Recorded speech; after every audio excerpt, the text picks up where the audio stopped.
Breaking news mga tol sa katatapos na laban ni Beryl Ortiz. Hindi nga po pinagpawisan si Beryl Ortiz mga tol dahil natapos agad sa round 1. Naging mabilis nga po ang laban dahil inawat agad ng referee. Tinamaan ng hook si Frederick Lawson at medyo nagrogi ang tuhod.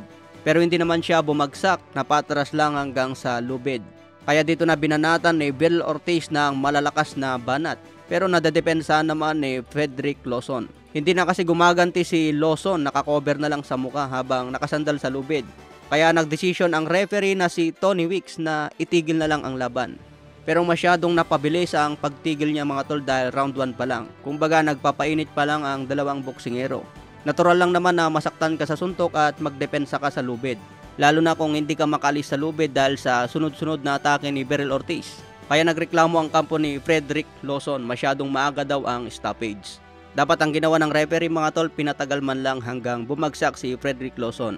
Hindi pa naman siya tinatamaan ng sobrang malala pero tinigil na kaagad.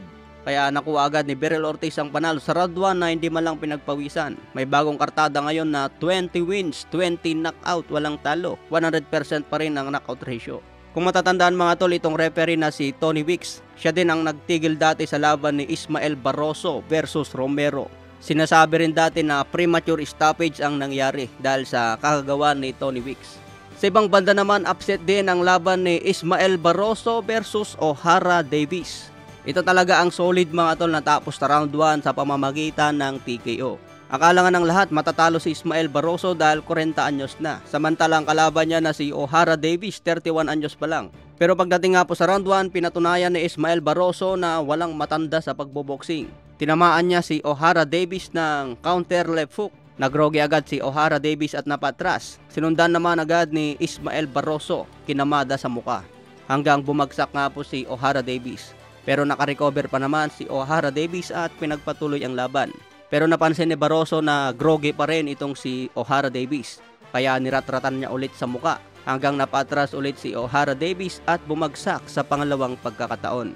Nakabangon pa naman si Ohara Davies. Pero tinatanong siya ng referee kung gusto pa niya ipagpatuloy ang laban, kung kakayanin pa ng katawan niya. Hindi na kasi masyadong nagre-respond itong si Ohara Davies.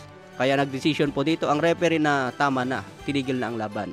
Kaya panalo po si Ismael Barroso via TKO sa round 1. Sa kanyang edad na 40 mga tol, nagpakitang gilas pa.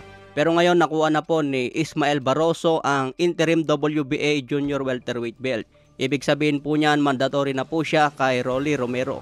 Pero mukhang aayusin ang laban ni Rolly Romero kontra Ryan Garcia. Ibig sabihin niyan mga tol, kung maglaban si Ryan at Romero, kung sino ang panalo dyan, magiging mandatory nila itong si Ismael Barroso.